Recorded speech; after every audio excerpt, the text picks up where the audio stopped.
Assalamualaikum warahmatullahi wabarakatuh. Alhamdulillahirrahmanirrahim.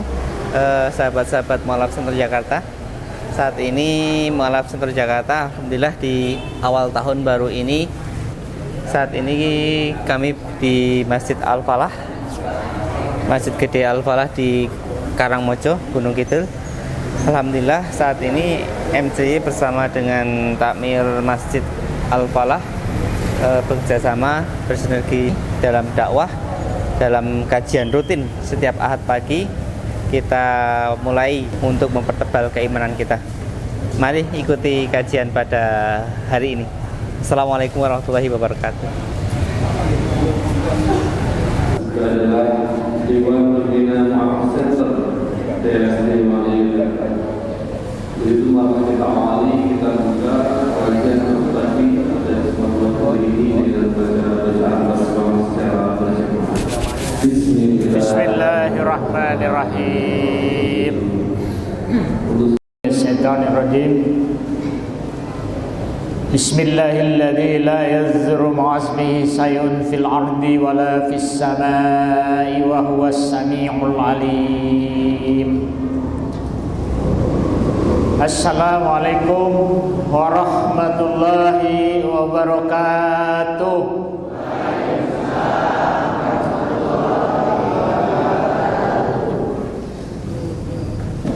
Yang kami hormati Bapak Ketua Takmir bersama jajaran Dewan Kemakmuran Masjid Al-Falah Karangmojo, yang kami ta'zimi para ulama, para asatidz yang hadir pada kesempatan yang berbahagia ini, para tokoh masyarakat yang kami hormati, dan Bapak Ibu, saudara-saudaraku kaum muslimin wal muslimat Masjid Al-Falah yang mudah-mudahan senantiasa mendapatkan rahmat dan ridho dari Allah Subhanahu wa taala. Alhamdulillah. Alhamdulillahilladzi hadana li hada wa ma kunna linahtadiya laula an hadana Allah. Asyhadu an la ilaha illallah wahdahu la syarika lah. Al-Malikul Haqqul Mubin. Wa asyhadu anna Muhammadan abduhu wa rasuluhu la nabiyya ba'dah. Allahumma shalli wa sallim wa barik ala Muhammad wa ala alihi wa sahbihi wa man tabi'ahum bi ihsan ila yaumiddin. Qala Allah ta'ala fi kitabil karim, a'udzu billahi minasy syaithanir rajim. Bismillahirrahmanirrahim. Ya ayyuhalladzina amanu taqullaha haqqa tuqatih wa la tamutunna illa wa antum muslimun. Qala aidan, ya ayyuhalladzina amanu taqullaha wal tanzur nafsum ma qaddamat lighad wattaqullaha innallaha khabirum bima ta'malun. Shadaqallahul adzim. Bapak Ibu jemaah kajian Ahad pagi Masjid Al-Falah Karangmojo yang dimuliakan Allah Subhanahu wa taala. Alhamdulillah, kita bersyukur karena pada kesempatan pagi hari yang cerah ini kita dipilih oleh Allah Subhanahu wa taala untuk hadir di rumah Allah yang mulia ini dalam rangka menerima apa yang disebut oleh sahabat Abu Hurairah radhiyallahu taala anhu. Suatu ketika di pasar Madinah, sahabat Abu Hurairah menyaksikan orang-orang yang sedang sibuk mengadakan aktivitas jual beli. Lalu beliau menyampaikan woro-woro. Nah, ini bahasa orang Karangmojo gitu kan, woro-woro. Leres nggih? Ya, pengumuman. Sahabat Abu Hurairah menyampaikan, apakah kalian tidak mengetahui bahwa sekarang ini di Masjid Madinah, Masjid Nabi, sedang ada pembagian warisan dari Nabi. Kemudian orang-orang yang tadinya sibuk beraktivitas jual beli berbondong-bondong datang ke Masjid Nabawi. Nah, ini dekat pasar gini. Kira-kira gambarannya ya begitulah. Sedang sibuk jualan di pasar, lalu ada woro-woro bahwa ada pembagian warisan di Masjid Al-Falah. Pada datang, ternyata mereka tidak mendapatkan apa. Tidak ada yang disampaikan seperti yang disampaikan sahabat Abu Hurairah tadi. Lalu mereka bertanya dengan nada yang kecewa kepada Abu Hurairah, tadi kamu mengatakan bahwa di masjid ini ada pembagian warisan Nabi. Kami tidak menemui apa-apa, apalagi mendapatkan apa-apa. Kemudian Abu Hurairah menjawab, tidakkah kamu ketahui bahwa yang dimaksud dengan warisan Nabi itu adalah orang-orang yang sholat berjemaah, yang ngaji Quran, yang sedekah, yang sholat tahajud. Itu yang dimaksud dengan warisan dari Nabi. Bapak Ibu yang dirahmati Allah, kita bersyukur karena kita dipilih oleh Allah Subhanahu wa taala untuk mendapatkan itu. Kira-kira senang mau tadi, Pak? Senang, harus senang, Pak. Lebih lagi, Rasulullah Muhammad sallallahu alaihi wasallam menyampaikan dalam sabda yang terkenal, "Man yuridillahu bihi khairan yufaqqahu fiddin." Siapa yang Allah kehendaki, yang Allah pilih, yang Allah ridhoi, yang Allah tetapkan untuk mendapatkan kebaikan, maka Allah lapangkan hatinya. Yang tadinya rodo apa nggih? Agak ras-rasan niki. Bar malam tahun baru nggih. Ayo penake tidur, Pak. Ya. Agak capek, hari Ahad itu mestinya libur bersama keluarga, tetapi karena ada undangan pengajian di Masjid Al-Falah, mereka yang hatinya terbuka, insya Allah berangkat dengan senang. Dan ini yang terjadi pada kita, Bapak Ibu. Kita bersyukur kita dipilih oleh Allah Subhanahu wa taala untuk mendapatkan kebaikan.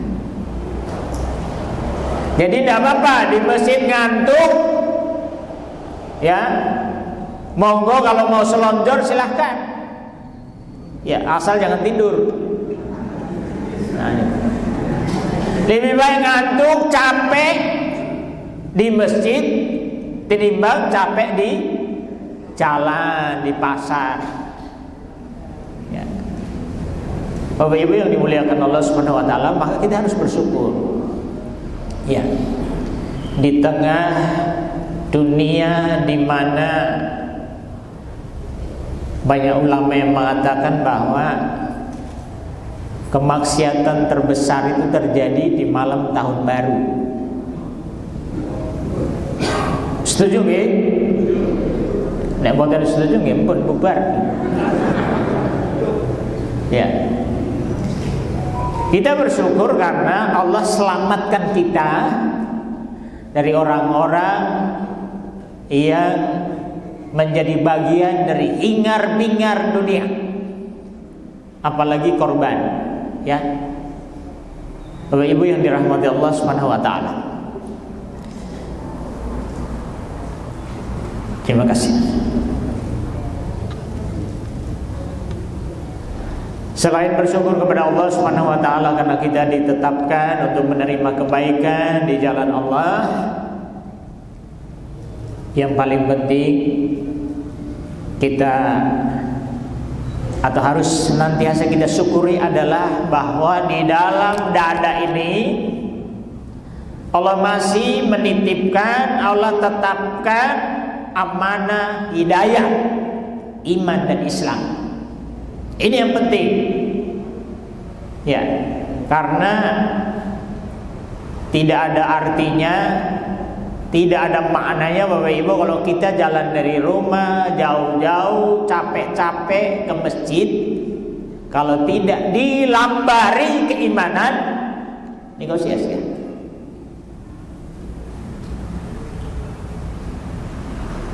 Maka kita syukuri iman dan Islam masih Allah tetapkan di dalam hati kita. Lalu di pundak kita masing-masing Allah embankan amanah dakwah. Ya, maka kenapa kita selalu saling mengajak, saling mengingatkan, saling menasihati, saling mewasiatkan satu sama lain supaya tetap berdiri kokoh di atas as-siratal mustaqim, iman dan Islam. Ya, saya dan teman-teman dari tim Mu'alaf Center Jogja kami hadir dalam rangka itu, silaturahim sambil ngangsu kaurus sama panjenengan semua, sekaligus kita mengingatkan supaya menjaga akidah iman dan Islam nanti sampai dengan akhir hayat kita, sebagaimana Allah amanatkan, wala tamutunna illa wa antum muslimun. Jangan sampai kamu mati, kamu kembali kepada Allah kecuali dalam keadaan sebagai muslim. Niku kira-kira gampang-gampang susah apa susah-susah gampang Bapak Ibu? Halo? Gampang-gampang susah apa susah-susah gampang? Nek gampang-gampang susah berarti oke gampangnya. Nek susah-susah gampang berarti kata susah ya. Iya. Tidak mudah Bapak Ibu. Tidak mudah menjaga keimanan ini supaya nanti sampai akhir hayat kita betul-betul istiqomah.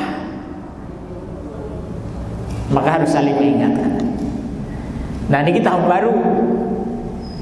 Tahun baru harus menjadi momentum baru, semangat baru, tindakan baru untuk kita melakukan beragam aktivitas amal soleh dan ibadah supaya akidah, iman dan Islam tetap terjaga, terpelihara. Ya. Karena di akhir tahun, jadi setiap tahun, di penghujung tahun, juga di awal tahun, seperti hari ini tanggal 1 Nopo nih? Lupa lagi. 1 Januari tahun 2023.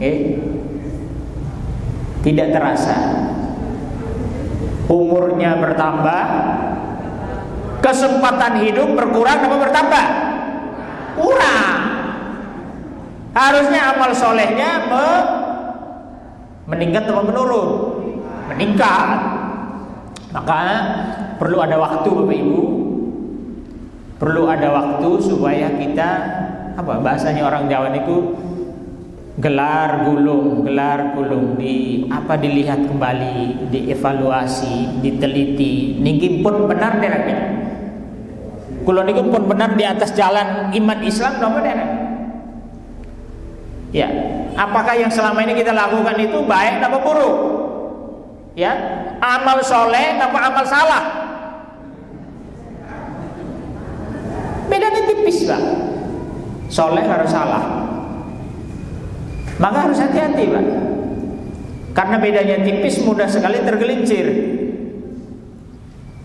Allah mengingatkan kita, ya ayyuhalladzina amanu taqullaha wal tandur nafsum ma qaddamat lighad. Wattaqullaha innallaha khabirum bima ta'malun. Wahai orang-orang yang beriman, ya, hendaklah tiap-tiap orang, tiap-tiap pribadi memperhatikan amal baik apa, amal soleh apa yang sudah dipersiapkan untuk hari esok. Hari esok, Pak. Ya. Maka masih di awal tahun, mudah-mudahan kita memulai tahun ini dengan penuh semangat, kegembiraan, penuh harapan, sekaligus penuh dengan kecemasan. Al-Hasan Al-Basri, ini ulama yang sangat terkenal. Beliau mengatakan orang beriman, orang mukmin itu, ya, mereka berada di antara amal baik dan rasa takut. Dia beramal soleh terus, melakukan kebaikan, beragam aktivitas ibadah secara maksimal, tenanan, jihad, sungguh-sungguh. Tapi di sisi lain ada rasa khawatir, ini jangan-jangan amal soleh tadi tidak diterima oleh Allah Subhanahu wa ta'ala. Ini orang mukmin. Kalau orang munafik, orang kafir, mereka berada di antara perbuatan buruk dan rasa aman. Yang dilakukan itu yang maksiat, yang buruk, yang rusak, tetapi dia merasa aman dari hukuman Allah. Ya.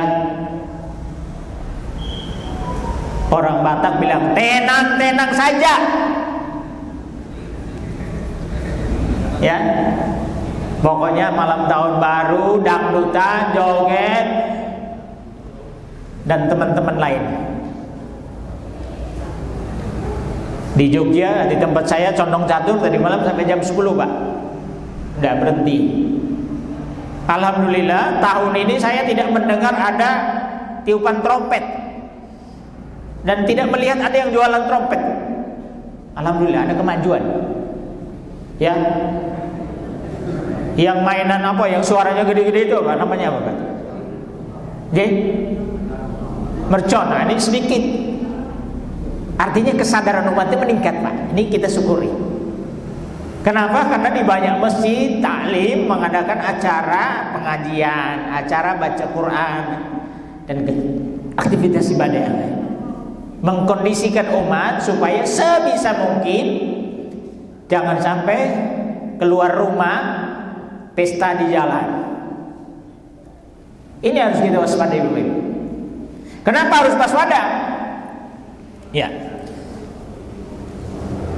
Ada mantan Perdana Menteri Inggris Raya, namanya Sir William Ewart Gladstone. Rodo angel namanya, nggak usah dihafal, apa. Yang penting peringatan, yang penting buat kita. Beliau menyampaikan, kita orang non-Muslim, orang kafir, orang Yahudi, orang Nasara tidak akan pernah mampu mengalahkan umat Muslim. Tidak akan pernah. Sekalipun kita perangi mereka dengan senjata-senjata modern, dengan tank, dengan mesiu, dan senjata modern yang lain, tidak akan bisa mengalahkan orang Muslim selama di dalam dada pemuda-pemuda Islam masih mereka memegang kuat Al-Quran. Selama Al-Quran itu dipegang teguh, dibaca, dipahami, diamalkan oleh pemuda-pemuda Islam, kita tidak akan pernah bisa mengalahkan mereka. Mau diperangi dengan senjata apapun tidak bisa. Maka, nah ini penting, ini yang perlu dicatat. Cara kita memerangi mereka bukan dengan senjata seperti tadi tank, mesiu, AK-47, bukan itu. Itu kuno. Senjata yang paling ampuh untuk melumpuhkan juga mengalahkan umat Muslim adalah yang pertama, narkoba. Yang kedua, musik. Yang ketiga, mohon maaf, seks bebas. Coba, kira-kira dari tiga ini Bapak Ibu, mohon maaf, yang paling cetok kita lihat yang terjadi di tengah-tengah masyarakat kita yang mana?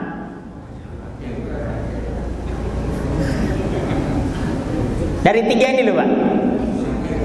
Musik. Malam tahun baru, kemarin saya ngisi kajian di Condong Catur, maghrib sampai isya. Itu ada takmirnya pegawai Rumah Sakit Sarjito, cerita pulang dari kantor dari Sarjito jam 2 siang, naik motor itu sulit nembus jalan Kaliurang. Motor sulit, apalagi mobil. Kenapa? Sudah rame di jalanan. Di banyak tempat, banyak titik sudah dipasang panggung untuk dangdut. Nun sewu, yang mriki wonten boten? Boten wonten. Alhamdulillah, insyaallah. Di Jogja banyak Pak, meskipun menurun ya jumlahnya. Ya, kafe-kafe rame, ya, minuman keras dijual bebas. Ya, monggo yang mau nyicip silahkan. Musik. Lalu kita lihat narkoba. Saya baca di koran KR ini sebelum pandemi, bulan Januari kira-kira tahun 2018. Datanya disebutkan di situ dari Badan Narkotika Nasional BNN bahwa Indonesia itu urutan kedua tertinggi ya konsumsi narkoba di dunia. Nomor 1 Kolombo. Coba. Nomor 2 Indonesia.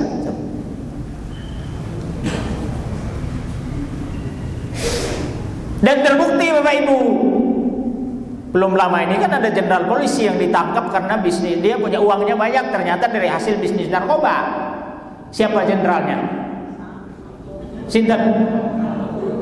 Hah? Sana Sambo lah, kalau Sambo apalane ini.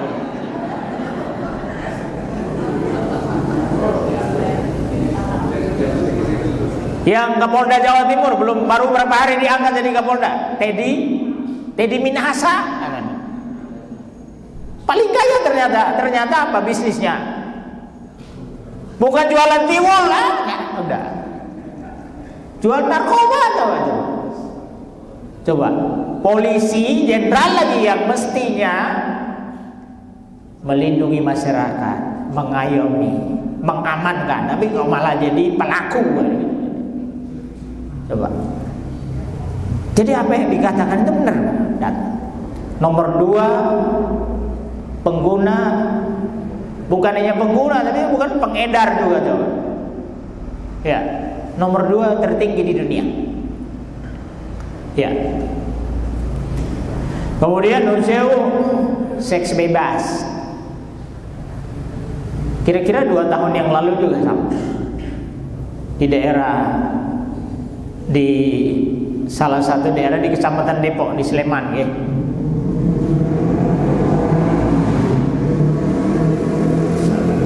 Niki musik.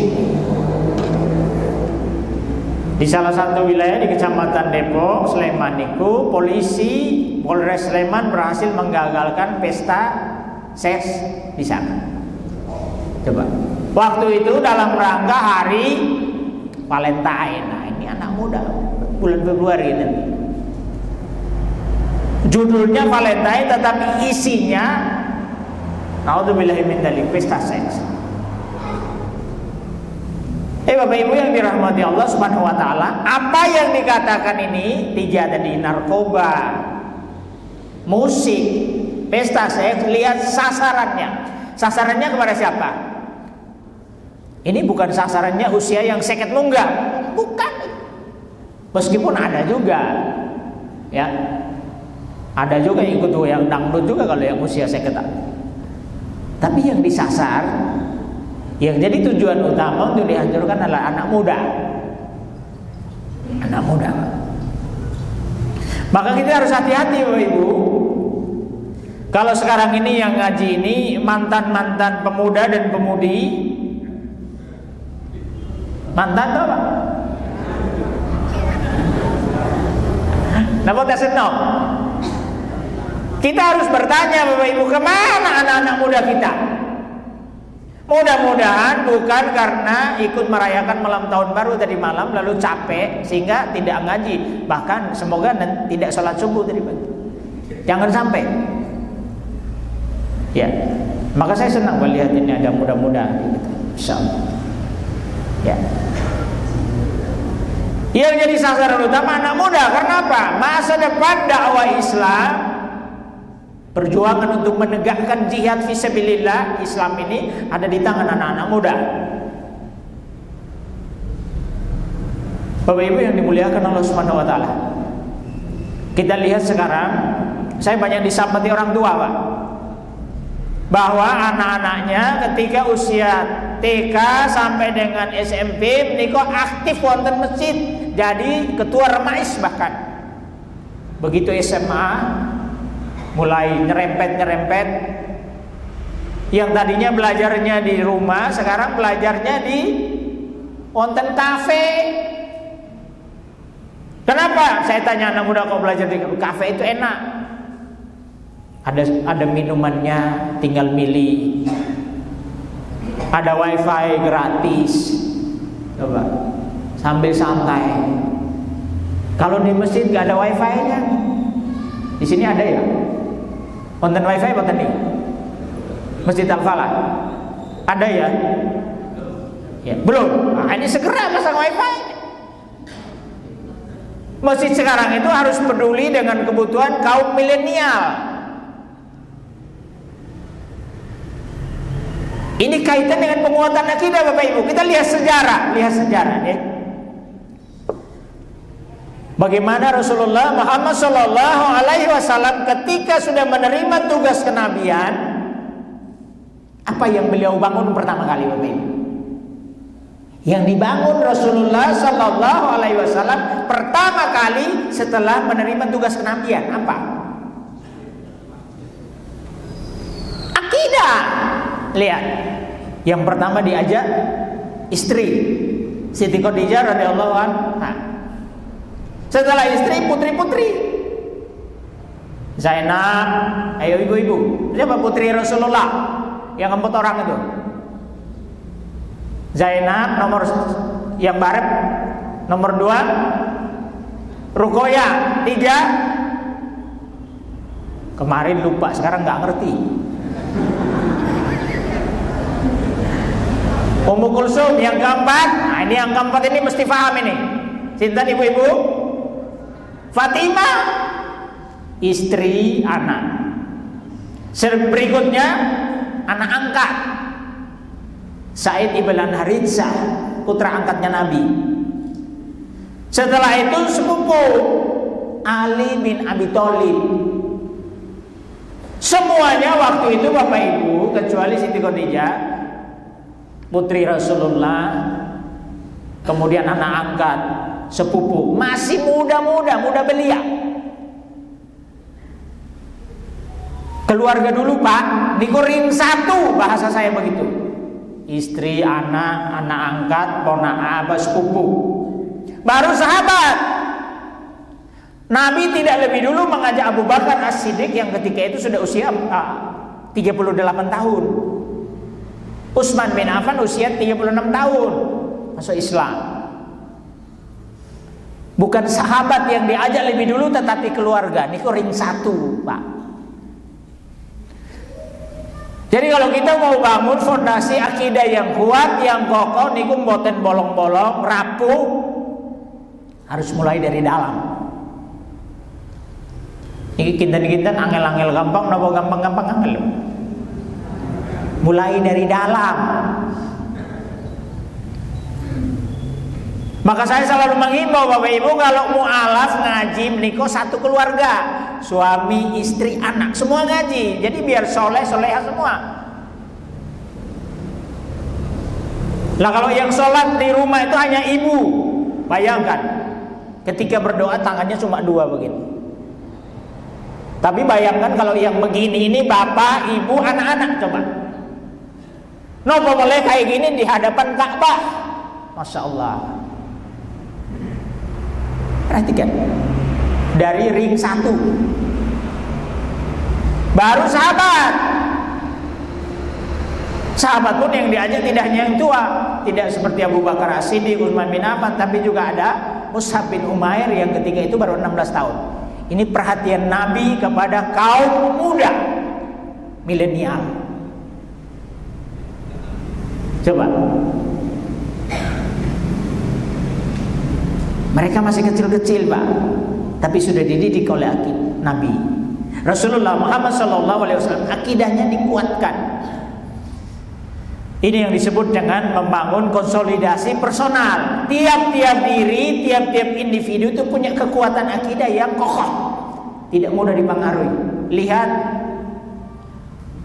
sekalipun dia budak yang kemudian menjadi orang merdeka lalu beriman, Bilal bin Rabah, diinjak, disiksa, diseret di padang pasir yang panas, dia tidak menyerah. Karena sudah menyatu, Pak, akidahnya sudah kuat.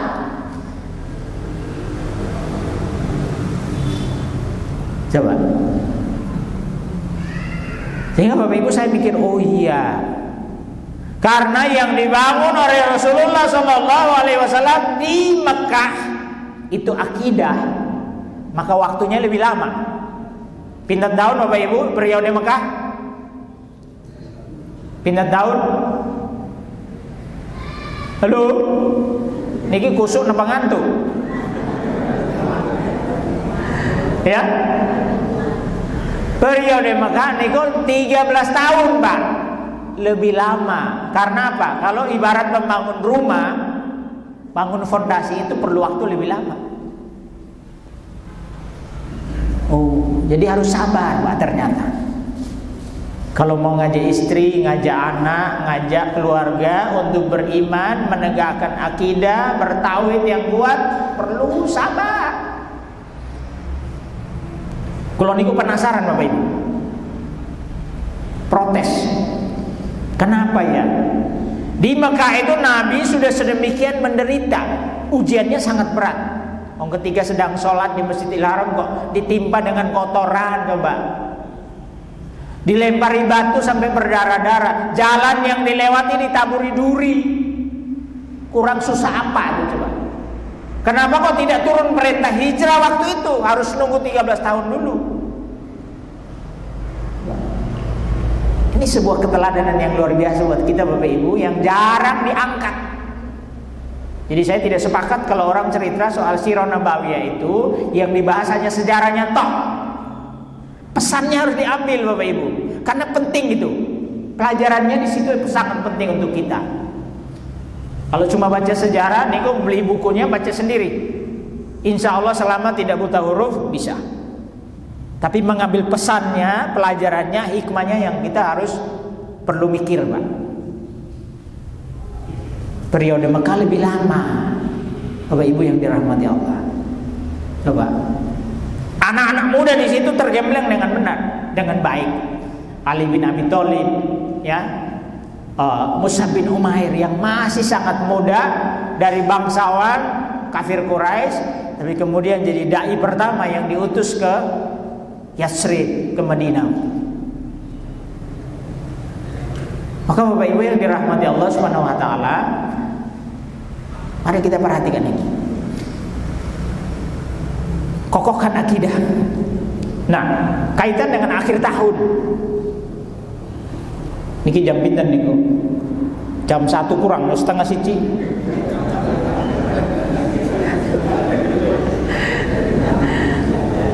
Iya.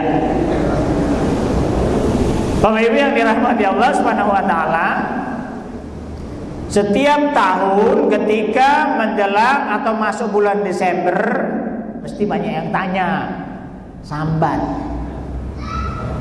iki boleh enggak sih mengucapkan Natal, merayakan tahun baru boleh enggak toh?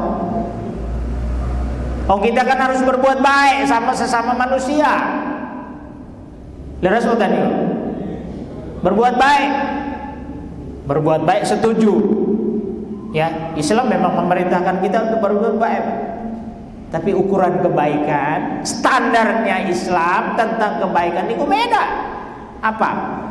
Kata Nabi tadi, orang baik itu kalau dia dekat dengan agama. Kalau hatinya tadinya tertutup lalu terbuka mau belajar agama, tadinya ogah datang ke taklim, sekarang datang ke taklim. Tadinya nggak mau sholat, sekarang mau sholat. Tadinya angel dinasehati, sekarang gampang menerima nasihat. Itu orang baik.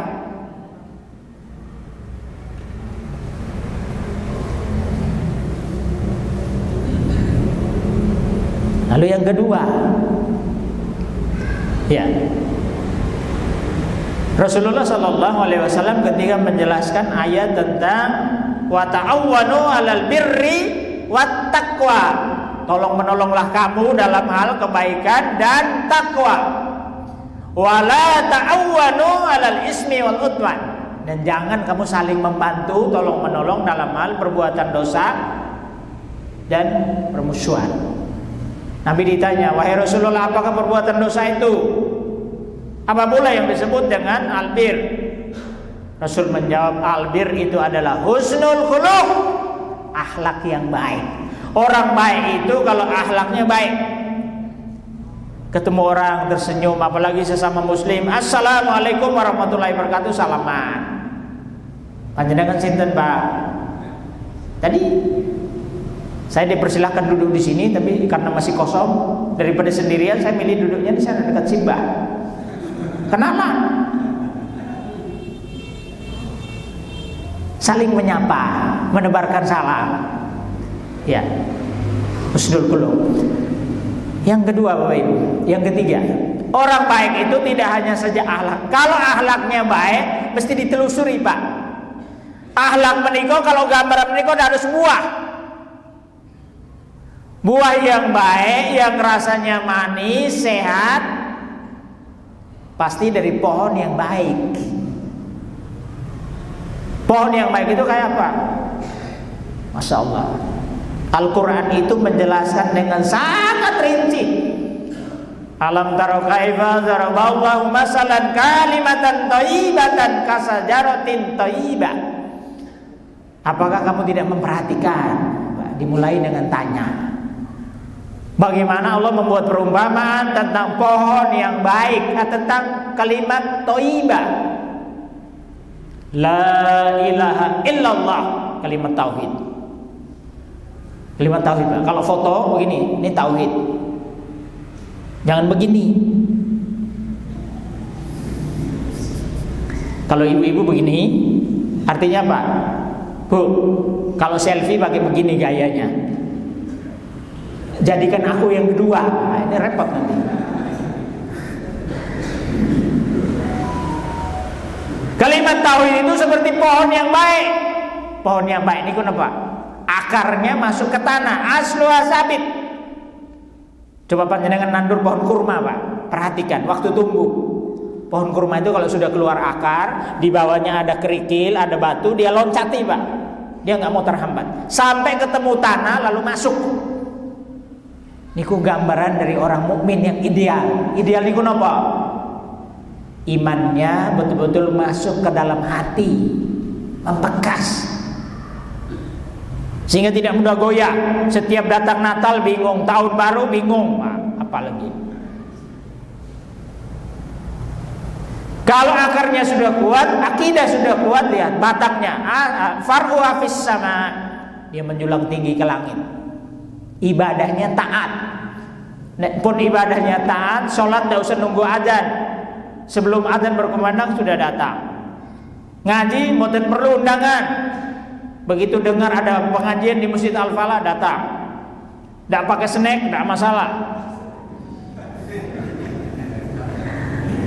Alhamdulillah di Wonosari itu saya senang, Pak.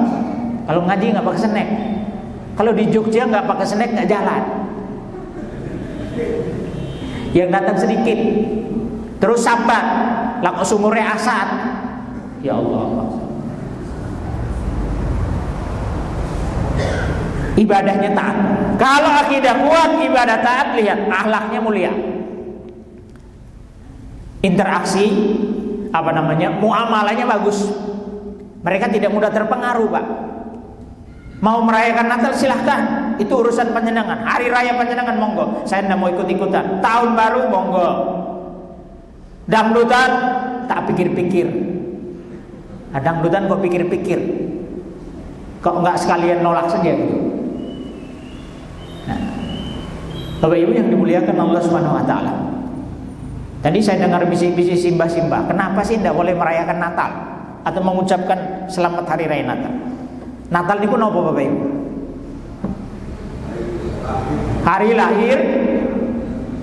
Nah, kita lihat dulu di Al-Quran. Ada orang yang mencoba menyitir ayat dalam Al-Quran. Ini murtadin ini.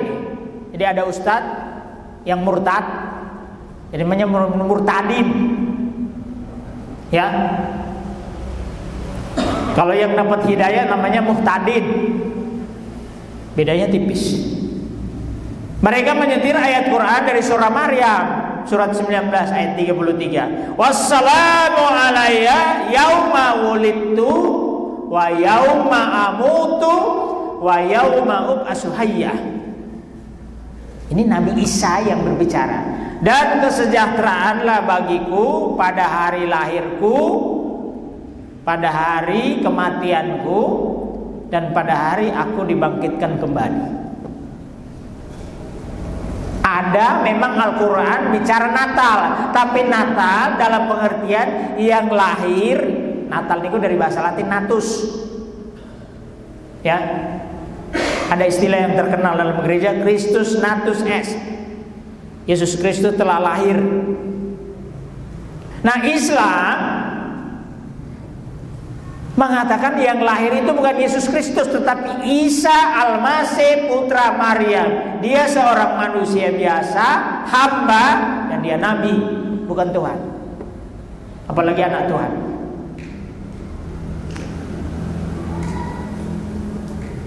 Jadi kalau panjenengan memang mendesak harus mengucapkan Natal, ucapannya lengkap.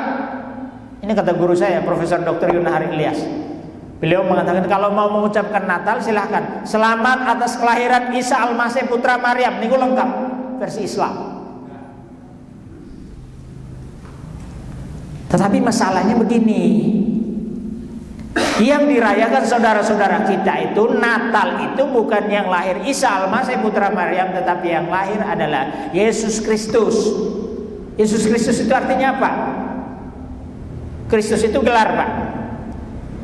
Ya, dia dinobatkan sebagai raja, ya, sebagai imam dan sebagai nabi. Maknanya itu sebenarnya, tetapi kemudian diplesetkan. Yesus Kristus itu dia yang menderita sengsara, wafat di tiang gantung, kemudian dia bangkit pada hari ketiga. Ini alasan kenapa Yesus dianggap sebagai Tuhan. Kalau yang lahir itu Yesus Kristus, Islam melarang keras, haram hukumnya untuk kita mengucapkan Natal. Kenapa? Terkait dengan akidah. Coba lihat surat Maryam nanti di ayat 98, 88 sampai 92 coba. Karena perkataan mereka bahwa Yesus Allah itu punya anak, Tuhan punya anak, maka coba langit itu hampir pecah, bumi nyaris terbelah, gunung itu runtuh karena perkataan ini, Pak. Karena Allah marah. Padahal di dalam Injil, Bapak Ibu, ya, ketika malaikat Gabriel membawa kabar gembira kepada Maria bahwa dia akan melahirkan seorang putra yang namanya Yesus. Tidak pakai kata Kristus, Yesus. Lalu jawab Maria apa waktu menerima kabar gembira? Aku ini hamba Tuhan. Terjadilah padaku menurut perkataan Allah melalui malaikat. Hamba, ibunya mengatakan dirinya hamba. Bagaimana dengan anaknya? Salah satu ayat ini juga mengatakan Apa yang aku lakukan bukan dari diriku sendiri, melainkan dari Dia, Allah yang mengutusku. Jelas. Utusan Nabi. Maka Bapak Ibu yang dirahmati Allah, tidak ada alasan mendasar untuk kita mengucapkan Natal itu.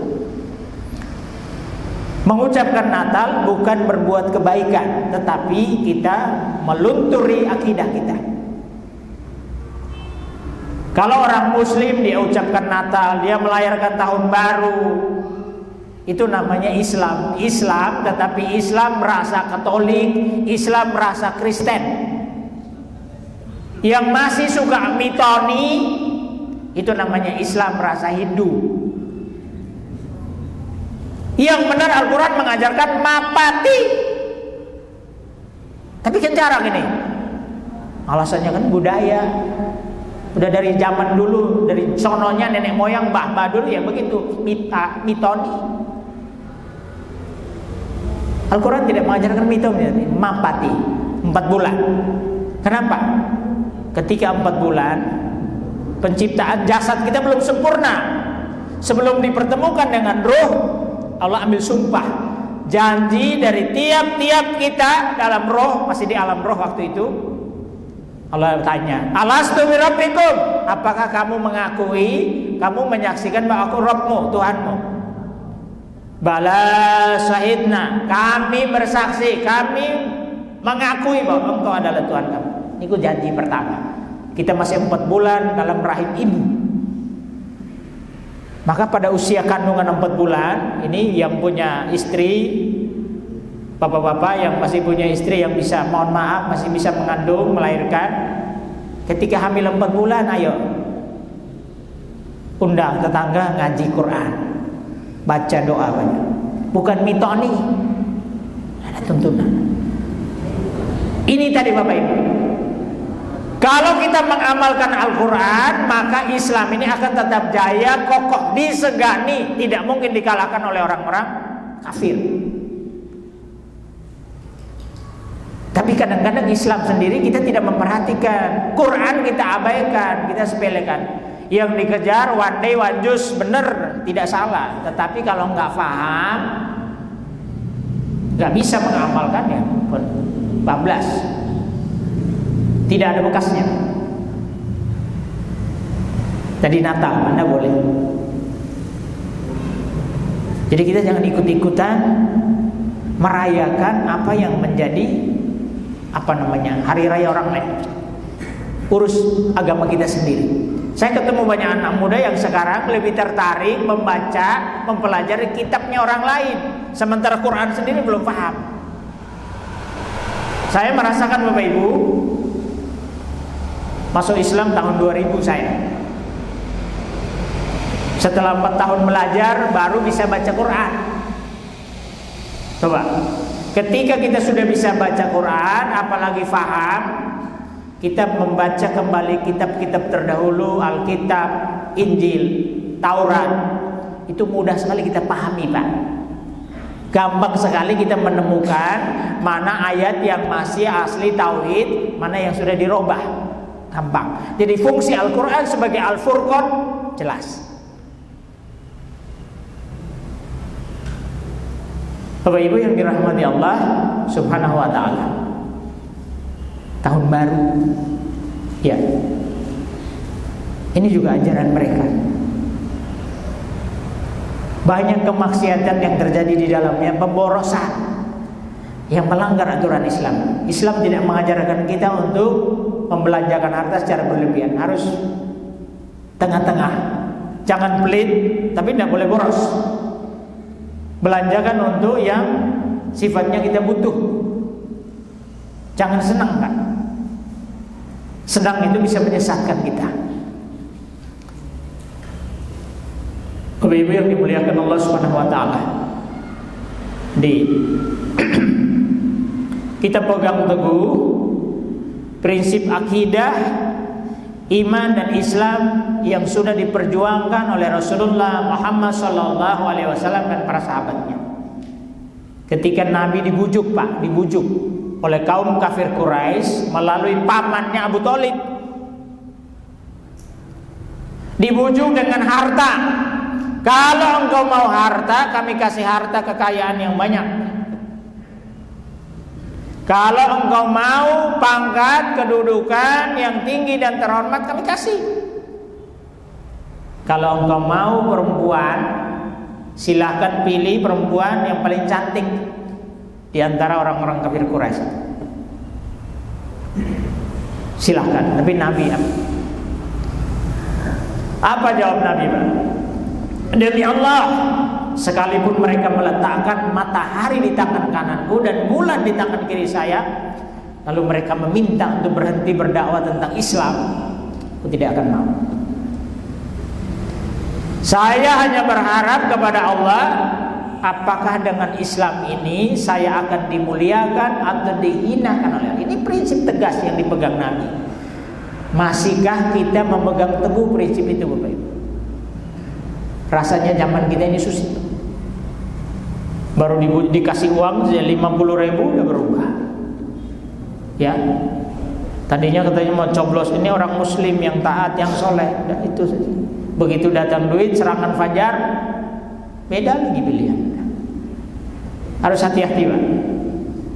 Ya, ini bukan kampanye, enggak, bukan.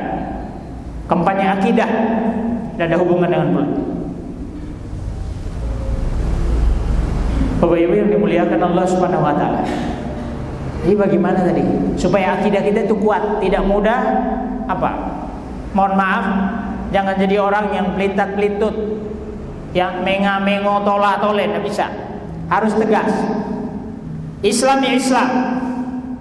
Begitu kita Islam, kita niatkan sampai dengan akhir hayat kita, nanti kita kembali kepada Allah dalam keadaan husnul khotimah. Ya. Jangan sampai kita gadaikan akidah kita. Tolong dijaga baik-baik hati kita, Bapak Ibu.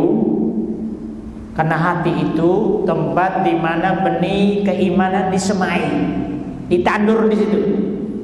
Kalau hatinya sehat, insya Allah akidahnya kuat kokoh. Karena masuk tadi seperti pohon tadi, akarnya masuk. Ya. Maka caranya bagaimana? Ya. Ketika Luqman Al-Hakim ditanya bagaimana caranya menjaga hati, ya, beliau mengatakan hati itu seperti manusia. Kalau 3 hari, kalau tidak dikasih makan, tidak dikasih minum, tidak istirahat, lama-lama jadi sakit. Kalau orang sakit, tidak makan, tidak minum, tidak istirahat, tidak minum obat, lama-lama mati. Hati juga begitu, Pak. Kalau 3 hari saja, Pak, 3 hari saja hati, dia tidak mendapatkan asupan ilmu dan hikmah, hati akan mati. Kita ngajinya tiap Ahad, ngajinya sepekan sekali. Jangan seminggu sekali, sepekan sekali. Ya, minggu itu bahasanya orang kafir. Ya, coba kita ubah sepekan sekali, 1 pekan. Lah hati butuhnya 3 hari. Kalau 3 hari nggak dapat makan, ilmu dan hikmah, mati. Maka di rumah juga harus ngaji, Pak. Jadi ini dalam rangka kita menjaga hati, Bapak Ibu. Yang kedua hikmah. Bagaimana caranya jadi orang yang mendapatkan hikmah? Luqman Al-Hakim itu dulu seorang budak kulit hitam, tapi karena Allah berkehendak dia menjadi ahli hikmah, maka jadi Luqman Al-Hakim. Al-Hakim itu ahli hikmah. Ditanya bagaimana caranya? Nomor 1, jangan banyak tidur. Ya, nah ini ciri orang beriman, Bapak Ibu, orang bertakwa, yang dalam Al-Quran disebut dengan istilah lain al-muhsinin. Innal muttaqina fi jannati wa uyun akidina ma atahum rabbuhum innahum kanu qabla dalika muhsinin kanu qalilan minal laili ma yahjaun. Yang disebut al-muhsinin itu orang yang Satu sifat mereka, mereka sedikit sekali tidur pada waktu malam. Sedikit sekali tidur. Kalau kita kan sedikit-sedikit tidur. Kebalik. Mereka sedikit sekali tidur, kita sedikit-sedikit tidur. Capek tidur, ngantuk tidur. Tadinya katanya mau leyeh-leyeh, ternyata bablas tidur. Nggak sengaja, tadi cuma selonjor, ternyata bablas, sudah 15 menit jadi tidur. Ya, jangan banyak tidur, maksudnya apa? Banyak sholat tahajud. Sholat tahajud. Yang kedua, jangan banyak makan. Nah ini ada hubungan. Kalau sudah banyak makan, jadi terus apa? Ngantuk, Pak. Coba kalau kebanyakan makan tuh ngantuk. Ya, akhirnya tidur juga. Maksudnya apa? Puasa. Banyak puasa. Jangan banyak ngomong, kecuali jadi pembicara, dia harus banyak ngomong. Ya, banyak tafakur, Pak. Ya, banyak tafakur. Kita lihat ya. Kemarin ada teman Ustadz baru pulang dari Cianjur, jadi relawan di sana. Di sana banyak bantuan, mohon maaf, dari pemerintah. Niku ternyata banyak yang kedaluarsa. Karena apa? Mau nyalurkan itu angel. Mau ngambil susu satu box saja mesti harus ada pengantar dari RT RW, coba. Akhirnya masyarakat malas. Lebih baik minta bantuan ke swasta. Ada PKS di sana yang gampang. Udah, minta susu, kasih susu, enggak usah tanda tangan. Ya. Ini loh, jadi apa ya? Kalau kita dihadapkan Allah dengan banyak bencana yang mestinya jadi pelajaran, kita bisa mengambil ibrah. Tetapi kalau kita tidak mengambil, itu satu, mohon maaf, kebodohan besar yang terjadi. Dan sekarang terjadi, Pak. Coba, Bapak Ibu yang dirahmati Allah Subhanahu Wa Taala, mudah-mudahan Allah mampukan kita bisa menjaga akidah kita, iman dan Islam sampai dengan akhir hayat kita. Ya. Semoga Allah meridhoi ikhtiar kita dan mendapatkan rahmat dan ridho. Ya. Terima kasih.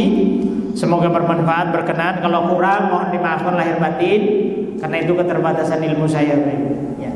Terima kasih. Bitaufiq wal hidayah. Wassalamualaikum warahmatullahi wabarakatuh.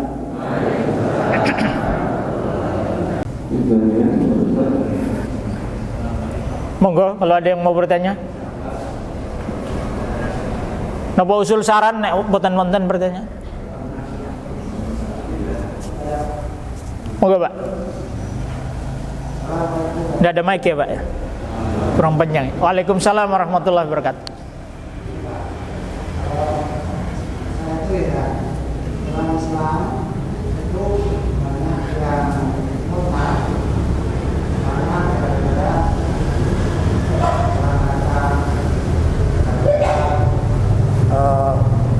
jodoh di agama kemudian balik. Itu kemurtadan orang Islam. Nah, kemudian yang saya tanyakan kepada Bapak itu pertama kali niat Bapak untuk masuk Islam itu apakah sama dengan orang-orang Islam yang keluar dari agama Islam? Jadi masuknya Bapak ke agama Islam itu karena apa? Itu saja. Terima kasih. Assalamualaikum warahmatullahi wabarakatuh. Waalaikumsalam warahmatullahi wabarakatuh. Saya jawab dulu ya. Sambil yang lain mikir, nanti kalau barangkali ada pertanyaan lagi menyusul. Kenapa saya memilih Islam? Bapak Ibu, saya dari Kupang, Nusa Tenggara Timur. Datang ke Jogja tahun 1993 untuk belajar menjadi pastor di salah satu tarekat misi yang ada di Jalan Kaliurang, ya, di Gereja Banteng. Ya. Setelah belajar, saya merasa lama-lama kok tidak cocok, tidak kuat kalau jadi pastor. Karena kalau jadi pastor itu tidak boleh menikah. Ini mesti ketawa ya kalau ada boleh menikah.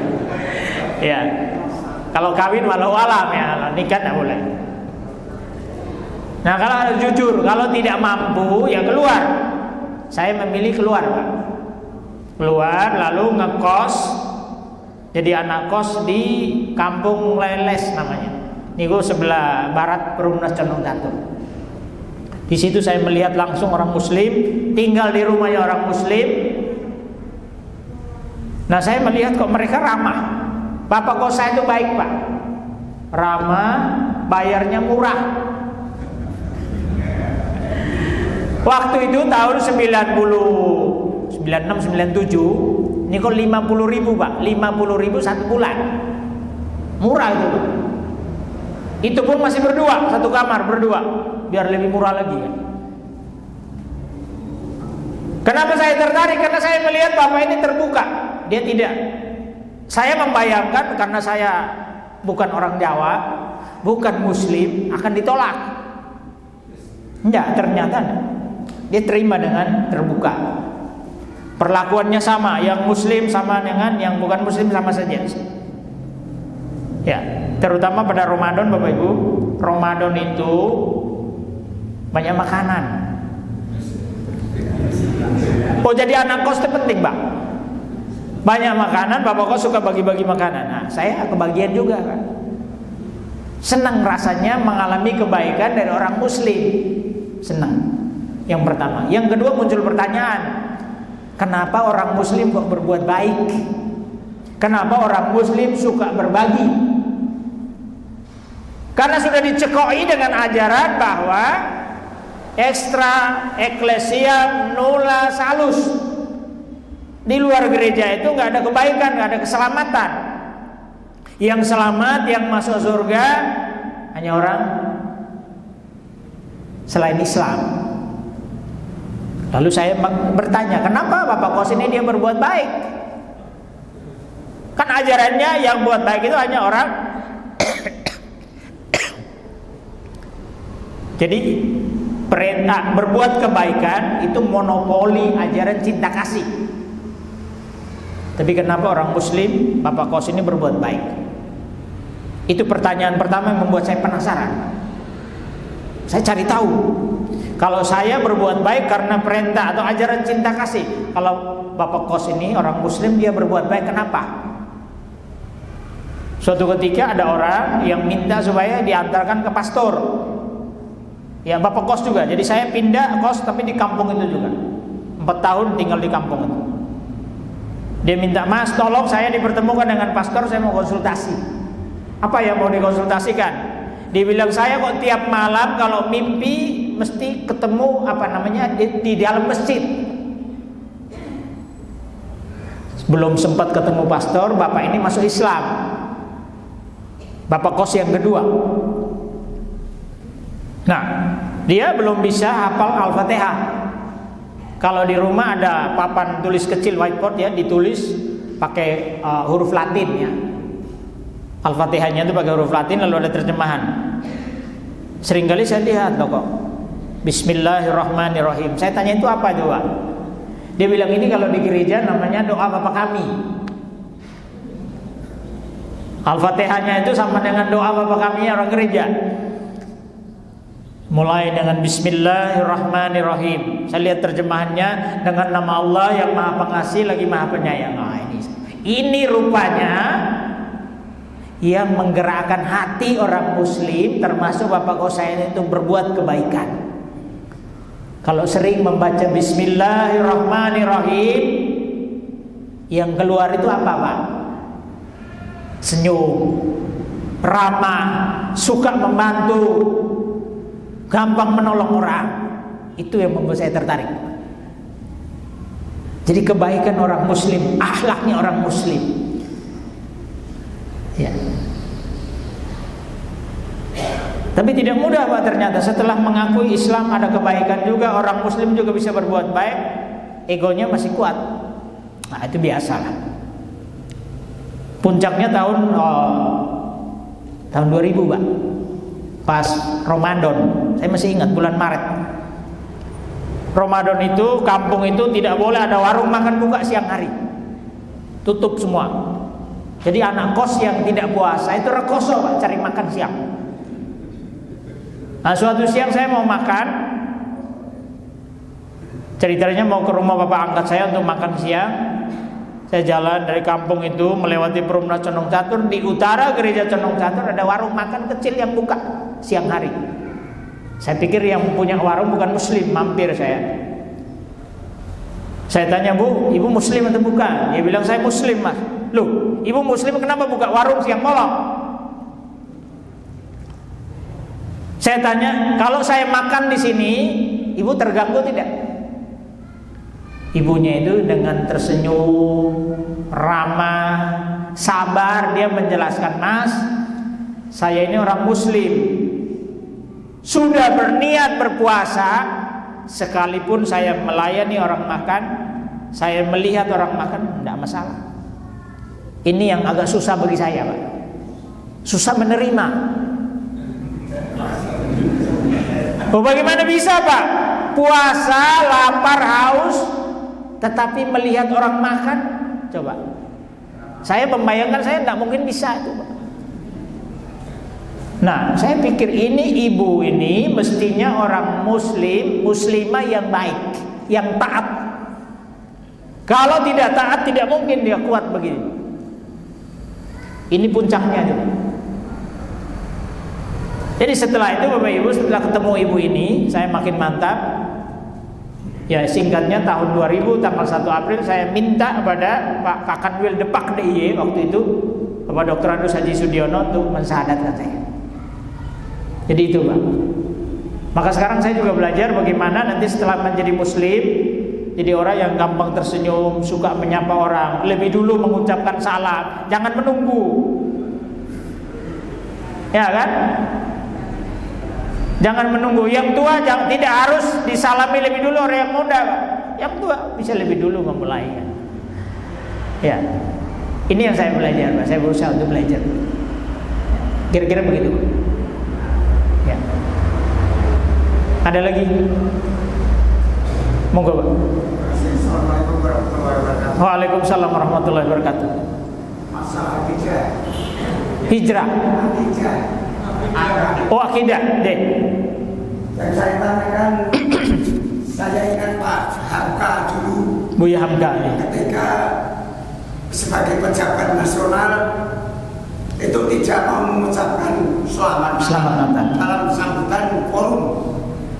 Nah kita sebagai umat yang ingin menjadi umat atau masyarakat yang utuh, misal ada pejabat yang juga mengucapkan selamat Natal pada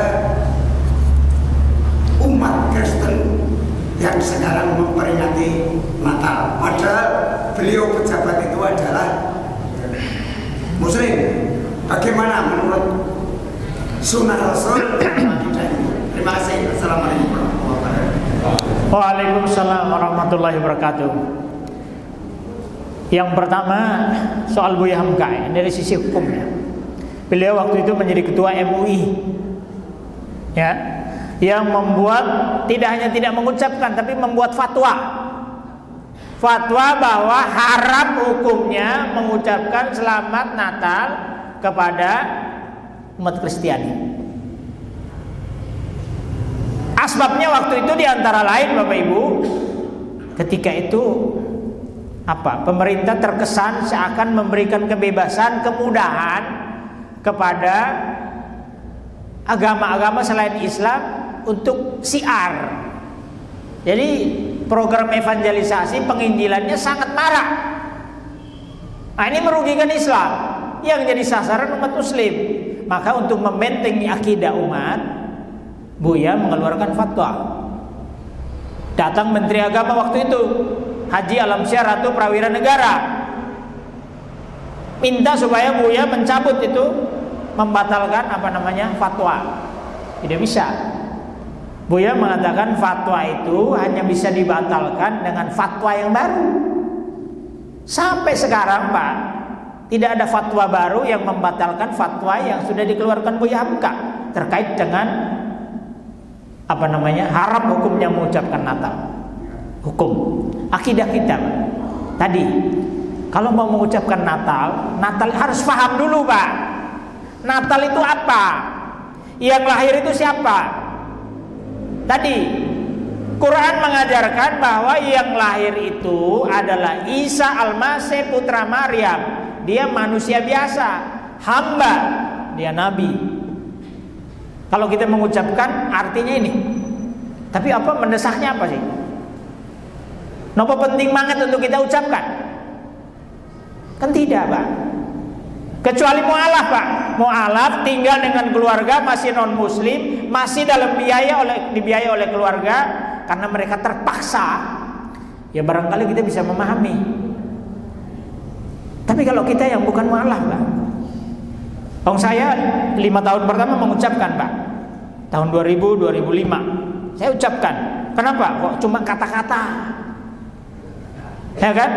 Selamat Natal kan cuma kata-kata. Selamat tahun baru juga kata-kata. Oke. Bagi orang muslim, Bapak Ibu, dalam akidah kita, ya, kata-kata atau yang namanya kita ikrar bil lisan, ini itu yang sudah kita yakini. Tasdik bil qalbi, sudah diyakini kebenarannya dalam hati, baru ngucap.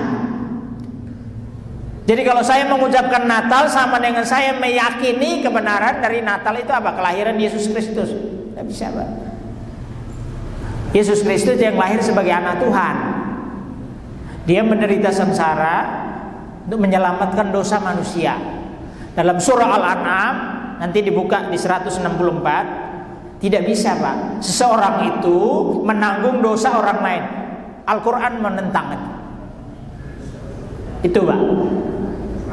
Dari Nabi, hadis Nabi, siapa yang menyerupai suatu kaum, maka dia bukan bagian dari umatku. Sudah jelas hukumnya. Nah kalau pejabat ini ya saya bingung juga ini. Mohon maaf, sekarang ini teman-teman kita yang di Kementerian Agama, ya mohon maaf ya, ini terus terang saja daripada sembunyi-sembunyi. Saya pernah ngisi pengajian mu'alaf di Tegalrejo, di Masjid Diponegoro. Datang kepala KUA. Apa ucapan salamnya? Assalamualaikum warahmatullahi wabarakatuh. Salam sejahtera untuk kita semua. Ini dari mana lagi ini ajaran begini kan? Jadi rupanya memang pejabat itu gayanya begitu, Pak. Biar disenangi. Kita tidak boleh, Pak, kalau orang berakidah, jangan sampai disenangi manusia tetapi kita dimurkai Allah. Tidak boleh, Pak. Menjaga persatuan dan kesatuan caranya bukan begitu, Pak. Islam sudah mengajarkan lakum dinukum waliyadin. Silahkan untukmu agamamu, kamu merayakan, beribadah sesuai dengan keyakinanmu. Aku juga begitu, jangan ganggu. Jangan campur aduk, namanya sinkretisme itu, Pak. Ya, jadi harus tegas. Islam sudah menuntun juga, Pak. Kalau kita dalam satu forum di mana ada muslim, ada non muslim, ucapan salamnya beda. Bukan salam sejahtera, salam namo buddhaya, om swastiastu, bukan itu. Islam mengajarkan assalamu ala manittaba'al huda. Assalamu ala manittaba'al huda. Itu kita mengucapkan selamat kepada mereka yang mudah-mudahan mendapatkan hidayah. Itu loh, Pak. Jadi kalau sudah tahu ya yakinlah, jangan bingung lagi. Ngaten nggih, Pak? Sampun? Pun nggih, Pak, matur nuwun. Sama-sama. Ibu-ibu ada perwakilan? Nggak ada? Selak pengen pulang nggih, Bu? Nggih, matur nuwun nggih. Nggih, terima kasih.